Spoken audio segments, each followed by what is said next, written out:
Bipolar disorder എന്നത് just ഒരു mood swing ആണ് എന്ന് നിങ്ങൾ വിചാരിക്കുന്നുണ്ടെങ്കിൽ you need to listen this. ഇത് ജസ്റ്റ് ഒരു മൂഡ് സ്വിംഗ് അല്ല, ഒരു സീരിയസ് മെൻ്റൽ ഹെൽത്ത് കണ്ടീഷനാണ്. എല്ലാവർക്കും എന്തെങ്കിലും തരത്തിലുള്ള മൂഡ് ചേഞ്ചസ് ഉണ്ടാവാറുണ്ട്. സന്തോഷം, ദേഷ്യം, ദുഃഖം ഇതൊക്കെ വളരെ നോർമലാണ്. ആൻഡ് യൂഷ്വലി ഇതിന് എന്തെങ്കിലും തരത്തിലുള്ള കാരണങ്ങൾ ഉണ്ടാവാറുണ്ട്. ആൻഡ് കുറച്ച് സമയം കഴിയുമ്പോൾ ഇത് കടന്നു പോവാറുമുണ്ട്. പക്ഷേ ബൈപ്പോളർ കണ്ടീഷൻ അങ്ങനെയല്ല.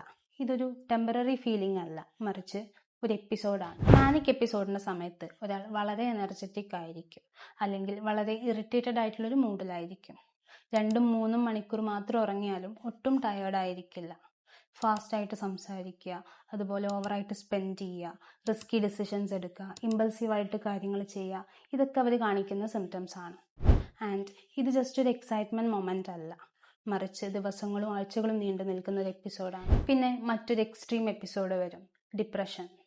മുൻപ് ഇഷ്ടപ്പെട്ടിരുന്ന കാര്യങ്ങളിലൊന്നും ഇൻട്രസ്റ്റ് ഇല്ലാതിരിക്കുക, ഫിസിക്കലി ആൻഡ് മെൻ്റലി ടയേർഡ് ആവുക, ഉറക്കത്തിലും ഭക്ഷണ രീതികളിലും മാറ്റങ്ങൾ ഉണ്ടാവുക, ഡെയിലി ചെയ്തിരുന്ന ചെറിയ ടാസ്കുകൾ പോലും ബേർഡൻ ആയിട്ട് ഫീൽ ചെയ്യുക. സാധാരണമായുള്ളൊരു മൂഡ് സ്വിങ്സിൽ നിന്നും ബൈപ്പോളർ കണ്ടീഷൻ എങ്ങനെ വ്യത്യസ്തമാകുന്നു എന്ന് ചോദിച്ചാൽ ഇതിൻ്റെ ഇൻറ്റൻസിറ്റി, ഡ്യൂറേഷൻ ആൻഡ് ഇത് എത്രത്തോളം ലൈഫിനെ ബാധിക്കുന്നുണ്ട് എന്നുള്ളത് ഡിപ്പെൻഡ് ചെയ്താണ്. Just control your mood.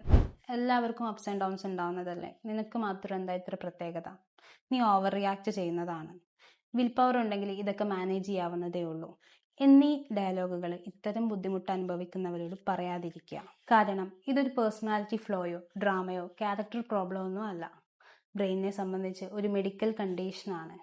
So ശരിയായ ട്രീറ്റ്മെൻറ്റും സപ്പോർട്ടും ഉണ്ടെങ്കിൽ ഇത്തരം ആളുകൾക്ക് സ്റ്റേബിൾ ആൻഡ് മീനിങ് ഫുൾ ആയിട്ടുള്ള ലൈഫ് മുന്നോട്ട് കൊണ്ടുപോകാൻ സാധിക്കും.